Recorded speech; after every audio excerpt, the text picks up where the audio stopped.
This is Oscar Bevis for IFL TV. Just a small day here at Wembley Arena.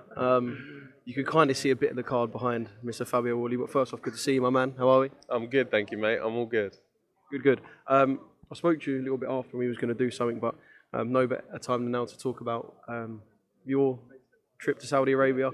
And I guess a very satisfying trip to Saudi Arabia. Yeah, I think that's the best word for it. Is satisfying. It was a good fight, good night, and a good performance. So everything I was happy with, and came home with a few new belts as well. Yeah, and obviously you would have expected to go in and win the fight, but the way the fight played out, did you expect it to kind of go in the way it did as well?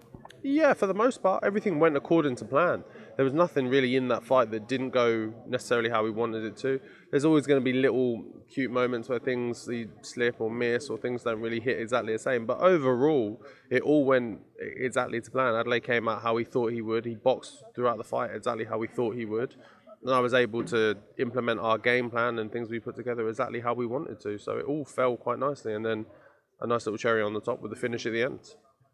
Obviously, I know a ring is a ring for a fighter, I guess, but there is kind of home comforts about the fact that your fights and your come up to the point where you are prior to the David fight was obviously with Matchroom and on Matchroom shows, kind of doing things a bit different, I guess, out of the comfort zone, as like even as much as the people you're around on the fight week. How did you find that whole experience of, I guess, something new? Yeah, it's something new, but it's always something good. Like Queensbury, TNT, the first time working with them, and they're all fantastic. It was a great event. Everyone was there, really accommodating and stuff. So we just. I think we can keep it running from here. I mean, this is what happens. This is what happens with IFL interviews. You get your own entrance music. Yeah, music to it. Yeah, it's been a bit loud, but it's all right. I think we're good to go. Yeah, so just kind of about, I guess, stepping out your comfort zone, and obviously Saudi, massive players in boxing. You know, Joshua fought there a couple of years ago. It's not like this is kind of their first input into major boxing, but it looks like it's going to continue. They're bringing this ridiculous card that we can see behind you. How did you find the whole Saudi experience? Yeah, it was great, really great. It was it's probably one of the busiest fight weeks I've had. I'll tell you that. Like In terms of press and media. Yeah, there was a lot. Obviously, it's the scale of the fight as well. That's always big events, but there was just a lot going on. There was a lot to do, a lot to attend and stuff. They were all fantastic events, all really good, but it was a very busy week, I suppose the major difference will perhaps be the fan side and the fan interaction you get from the UK. I know you will fight here again, and you'll probably fight in Saudi or in the Middle East again. But just, I suppose there is a huge difference and a disparity. I haven't been over myself, but I think you can tell watching on TV. Do you kind of miss that fan aspect? Because I know you're a well-supported fighter, and what you've done to David in an arena with your fans would have been epic. Yeah, definitely. There's always a special shout out to like my fans and stuff, because they are always crazy whenever I'm fighting. And probably UK fans as a whole, we're probably the loudest, probably the most rowdy. You probably get behind our fighters the most. So there is definitely an aspect of that that's not the same on Saudi shows. But to be honest, they were still quite loud, still cheering and stuff. I didn't know what to expect when I first went out and stuff, and they were chanting and all sorts. So I think as these shows go on, as there's more events there and stuff, I think they'll get more and more into the events, and they'll resemble kind of UK shows more and more. Just one final thing. How has it been? I don't know how has it been left between you and David? We know there was a little bit of bad blood, so we had the red carpet incident, and I suppose it built to make the fight even bigger. Now the fight's done and the dust is settled. Did you guys talk after? Was there a handshake in the change room? How's it been left between you and David, and how's your feeling towards him now? Yeah, like on my part, nothing's changed. I kept my same mentality all the way through, and my same opinion of him all the way through. I had no interest in speaking to him or whatever before the fight and whatever, and I don't have any interest now. He came into my change rooms after the fight and shook my hand and said like fair play and whatever else, but since that, there's no reason to have any conversation with him.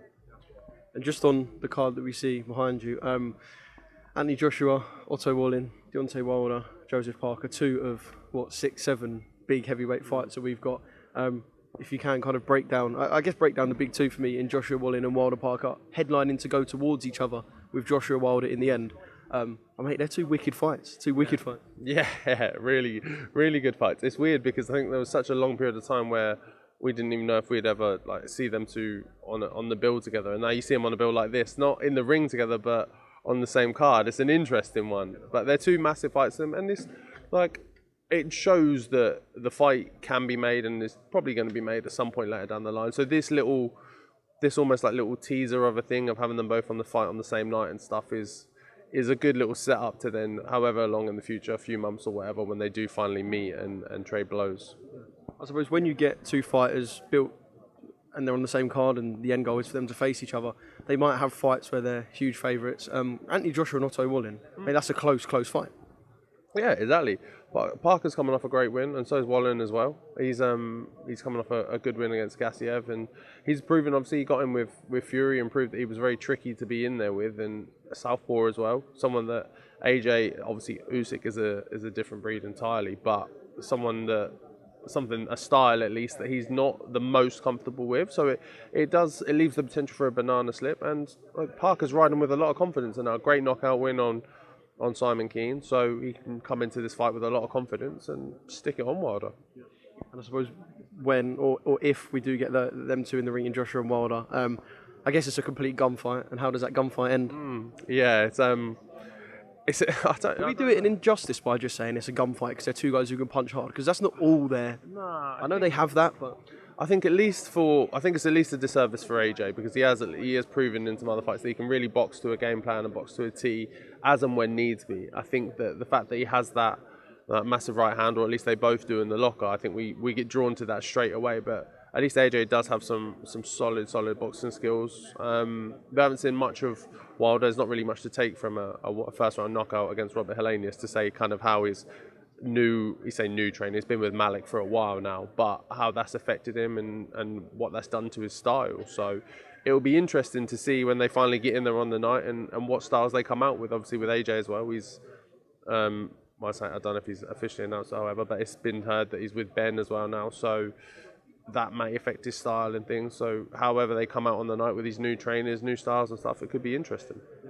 And just one more, I guess, kind of linking it back to you. I know we've got Fury and Usyk here tomorrow as well for the press conference. You put on a good show in Saudi. I guess they like you over there. I don't see why they wouldn't after that. The February 17th Fury Usyk undercard? Yeah, it's definitely a possibility. I've been away holidaying and having a bit of downtime, so I haven't had too many conversations. Nice to not think about boxing once you've done the camp and the fight. Mate, it's been lovely. It's been absolutely lovely. Just chilling out and not thinking about it at all. But yeah, I've got meetings to have and conversations to be had about different bits. But I'm at a middle point in my career now where it's not just about getting on massive shows or being part of massive events. It's also about the right fight now at the right time for me and positioning myself properly. So that's where I'll be heading for the next few meetings and things. But yeah, it's definitely a strong possibility.